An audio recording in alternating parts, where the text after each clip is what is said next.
May panibagong rollback sa presyo ng diesel at kerosene habang may taas presyo naman sa gasolina simula Martes, April 28.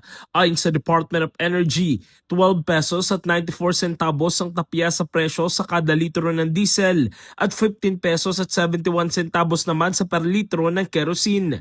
Tataas naman ng 53 centavos ang presyo sa kada litro ng gasolina.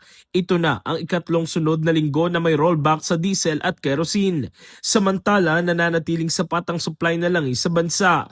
Inaasahan tatagal ng 54 days ang fuel supply base sa datos as of April 24. Mas mataas ito kumpara sa 52.2 days na naitala noong April 17. Kinumpirma naman ng DOE na dumating na ngayong umaga sa Davao City ang huling shipment na naglalaman ng tinatayang 300,000 barrels na langis. Nakatakdang iimbak ang naturang supply sa depot ng Insular Oil Corporation.